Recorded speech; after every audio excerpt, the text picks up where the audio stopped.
tapi tapi nggak kenceng, nggak kecil, tapi jelas. Suara itu seperti, kamu lihat, manusia maaf sedang melakukan kesia-siaan, memutar batu hitam. Saya ketakutan kan dengar suara itu.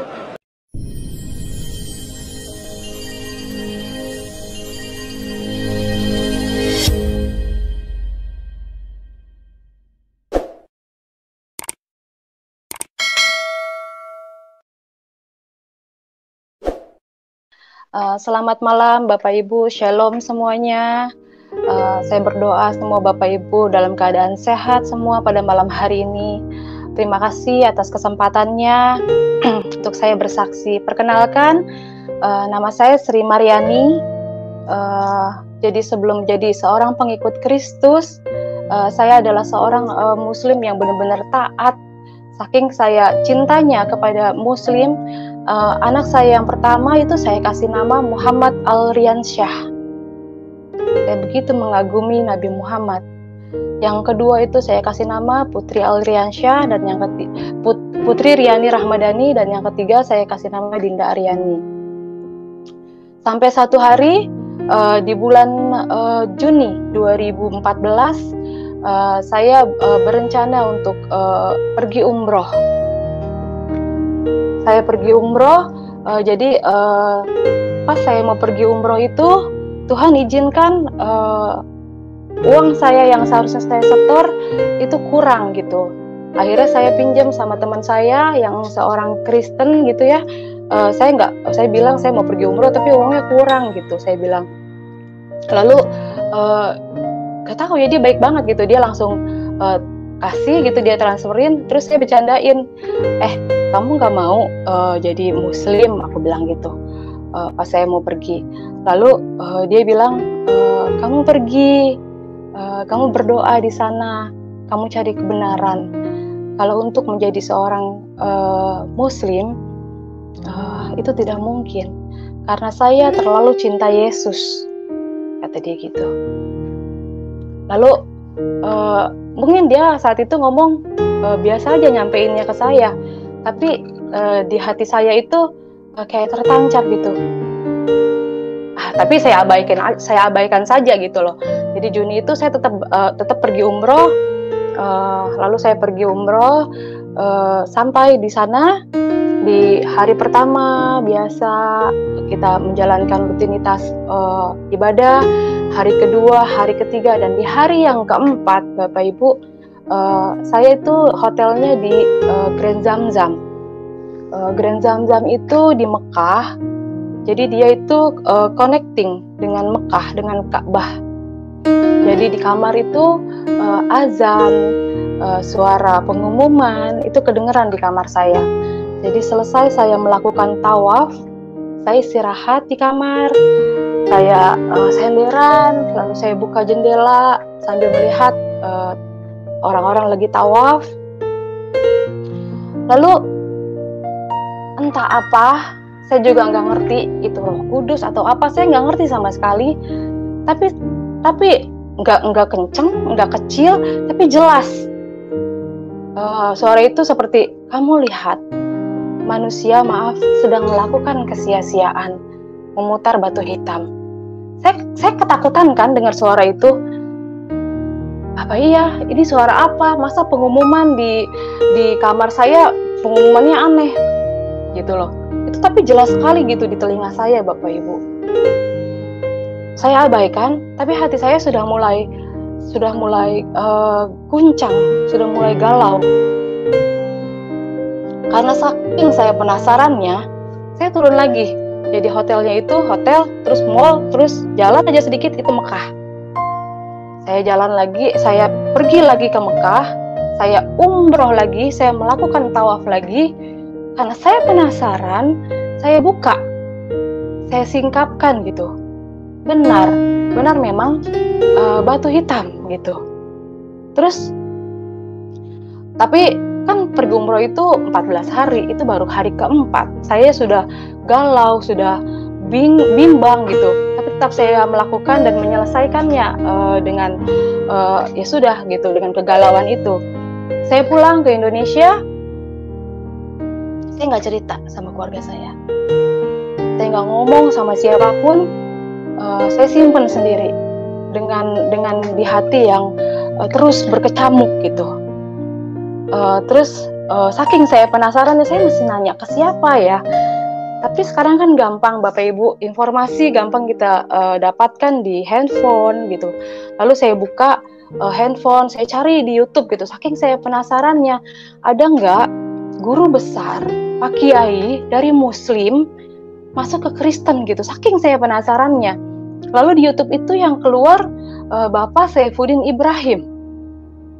Di situ beliau sedang mengajar, sedang menerangkan bagaimana Muslim, bagaimana Kristen, di situ sedang menjabarkan gitu. Yesus itu mengajarkan kasih. Kalau kamu ditampar pipi kanan, kamu kasih pipi kiri. Bergetar hati saya mendengar itu. Merinding rasanya. Ini Yesus ini yang teman saya bilang itu tuh. Terus maaf, di ajaran agama saya yang dulu di Muslim, kalau menikah itu boleh lebih dari 3 kali. Jujur saya nggak sanggup gitu loh sebagai seorang wanita. Nggak mau lagi juga dimadu. Lalu di kekristenan itu diajarkan menikah itu sekali seumur hidup. Wah, dahsyat nih ajaran gitu. Saya belajar, mulai baca Alkitab dengan diam-diam gitu. Saya coba mulai nanya-nanya teman-teman saya yang pengikut Kristus gitu. Lalu saking saya penasarannya, itu berjalan itu Juni, Juli, Agustus. Di bulan Juni dan Juli itu, saya bilang sama teman saya, kamu gerejanya di mana? Dia sebutin salah satu gereja. Itu saya bilang, gue boleh nggak ikut ke gereja lu? Karena keingintahuan saya yang besar sekali tentang si Yesus itu gitu loh, si sosok yang membuat hati saya langsung jatuh cinta gitu. Kok bisa ada orang ditampar pipi kanan suruh ngasih pipi kiri? Wah, saya semakin penasaran. Semakin saya tahu lagi, banyak hal-hal yang saya bertambah cinta saya gitu sama sama sosok Yesus ini. Lalu pertama kali saya masuk ke gereja seumur hidup saya bingung karena di gereja itu pas saya lihat gelap, terus cewek sama cowok itu nyampur bersatu gitu. Mereka sedang kayak bersuka cita. Lihat di depan itu ada band, ternyata mereka sedang melakukan pujian penyembahan. Saya nggak ngerti. Di kiri saya lagi ada yang nangis, ada yang sorak-sorai. Oke, saya ikutin aja. Itu kepala saya pusingnya luar biasa. Nggak tahu kenapa gitu. Karena kan saya terbiasa dengan kalau saya sholat itu hening. Jadi cewek-cewek, cowok-cowok dipisah gitu.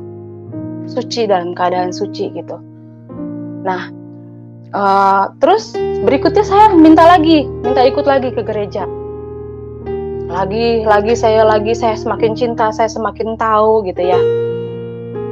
Saya dapetin salah satu gereja, terus saya bilang saya mau daftar sendiri ke resepsionisnya, terus akhirnya dijadwalin kita untuk dibaptis. Tanggal 27 September saya dibaptis Bapak Ibu, 2014. Hari Minggu. Saya dibaptis, saya dikasih nama Naomi. Terus saya bilang sama teman saya, gue dikasih nama Naomi. Siapa Naomi? Saya kan baca kitab belum sampai tuh ke sana. Terus kata teman saya bilang, lu baca di Rut. Terus di sana ada tentang kisah Naomi. Aku baca tentang Naomi. Oh, hati saya sedih ya. Jadi gue sedih banget nih, kenapa ya? Kasian banget ya Naomi. Lakinya meninggal, anaknya meninggal 2, dia hidup sama anak-anak dari istrinya gitu loh. Terus itu hari Minggu. Jadi salah satu teman saya yang suka cita saya dibaptis, upload foto saya ke Facebook. Keluarga besar saya lihat. Lalu hari Senin, saya lagi kerja di Jakarta, saya ditelepon sama mbak di rumah mengabarkan bahwa anak-anak diambil paksa sama ayahnya, sama mantan suami saya. Waktu itu kan memang belum meninggal. Waduh, itu karena dia denger gitu. Mereka takut anak-anak saya didoktrin gitu loh. Jujur, saat itu saya kacau banget gitu, saya sedih banget gitu, karena saya kerja itu ya buat anak gitu loh, buat anak, tiga-tiga, buat keluarga, buat orang tua saya, buat adik-adik saya gitu. Tuhan, kenapa Tuhan? Kok malah begini, malah diambil anak-anak saya gitu loh. Kan kalau orang udah divorce itu ya udah gak ada hubungan sebenarnya gitu loh. Anak-anak saya masih kecil, lagi sekolah diambil gitu. Ngambilnya juga ngebohongin, bilangnya neneknya sakit gitu. Ternyata dia tahu gitu. Terus saya mau marah, kayaknya mau memakai kekuatan saya sendiri gitu loh. Aduh, apa panggil pengacara ya? Apa panggil polisi ya? Tapi teman saya bilang, jangan, kamu duduk aja, kamu diem, kamu bersujud di kaki Tuhan, kamu doa, biarkan Tuhan yang bekerja untukmu. Kamu gak boleh marah. Jujur, saat itu saya tuh masih anak baru gitu loh, menjadi seorang pengikut Kristus yang baru. Gak bisa, gue kerja tuh buat anak gue gak ada, gimana rasanya gitu. Terus 3 bulan berselang, di hari dan jam yang sama, itu 3 bulan, yang Muhammad Al-Riansyah ternyata di pesantren yang gak layak, dan putri Muhammad Al-Riansyah itu kabur di hari dan jam yang sama. Setelah 3 bulan itu Muhammad Al-Riansyah kabur dari pesantren. Terus si putri juga, yang anak kedua itu, kabur dari rumah mantan suami saya karena katanya dianiaya sama istri dari mantan suami saya itu gitu.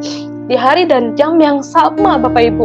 Anak kecil saat itu nggak pegang handphone, nggak bisa janjian. Itu kalau bukan Tuhan Yesus yang menunjukkan kekuasaannya, menunjukkan ke Naomi, kamu nggak salah, pilih aku, Naomi, ini aku bela kamu saat itu. Aku melihat Tuhan bela saya saat itu, benar-benar. Terus akhirnya saya dihubungin sama adik saya karena memang pesantrennya itu dekat rumah dengan ibu saya, dan si putri itu rumahnya cuma beda 3 rumah dari rumah ibu saya gitu. Terus adik saya itu telepon saya, bilang, akhirnya saya melanjutkan hidup saya didik anak-anak saya, benar-benar kita dia ikut saya ibadah, anak-anak saya 3-tiganya. Lalu keluarga besar saya pun tahu saya dicoret dari daftar warisan, saya dicari-cari, mau dibunuh, sampai saya ketakutan. Di Facebook itu saya diancam. Tapi tetap saya mau taat. Akhirnya saya ya tetap mau taat. Pokoknya Tuhan beri saya kekuatan untuk terus menjadi pengikutmu gitu. Karena nggak ada sedikit pun yang saya lihat dari ajarannya, dari ajaran Kristus untuk membenci saudara kita gitu loh. Saat saya dizolimi seperti itu, saya baca lagi, Tuhan bilang, ampuni, kamu harus mengampuni 70 kali 7, kamu harus mengampuni saudaramu yang menyakitimu.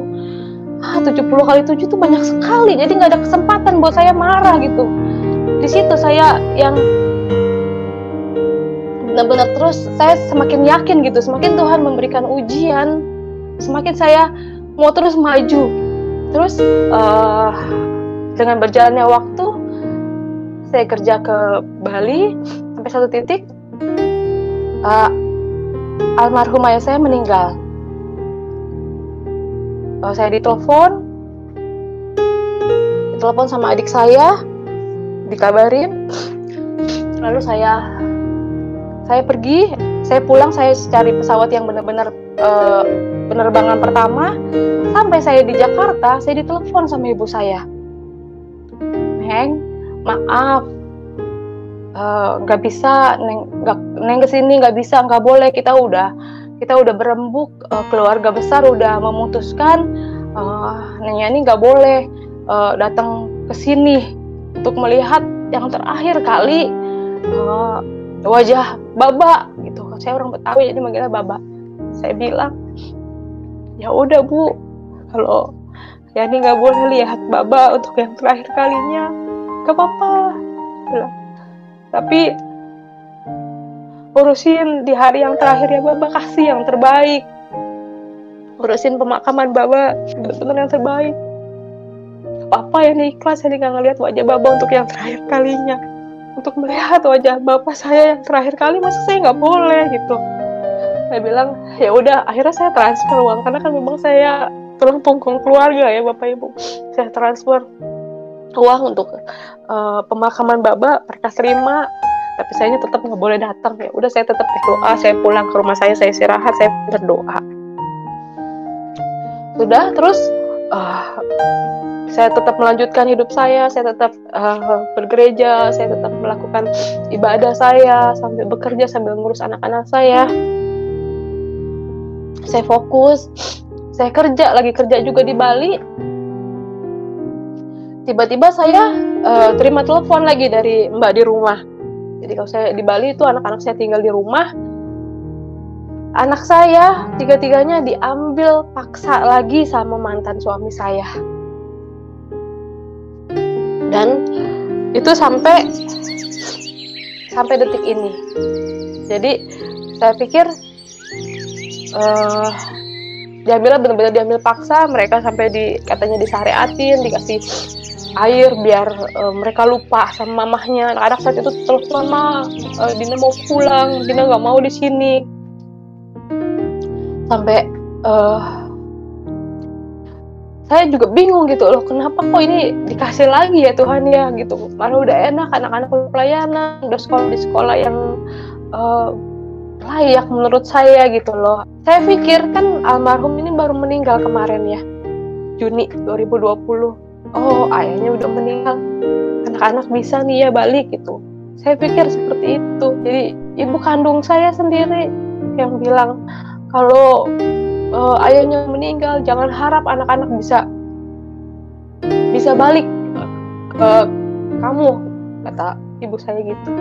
Sampai ada satu hari saya mau cerita, saya ada kesempatan bertemu untuk Dinda, anak saya itu. Dia bercerita, dia bilang, Mama, nenek waktu itu ke Pak Ustadz, Pak Kiai. Dia bilang, ngapain dah? Aku bilang, iya, mau doain Mama biar Mama masuk ke Islam lagi. Tahu nggak, Mah? Pak Ustadznya kan nanya mana foto Mama.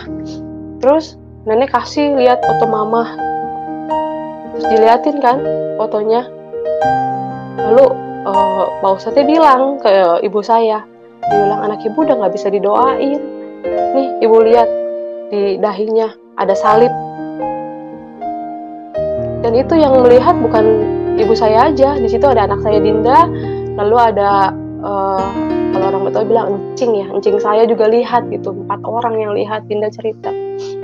Saya yakin banget Tuhan memang jaga gitu, jaga saya dan melindungi saya sampai segitunya gitu.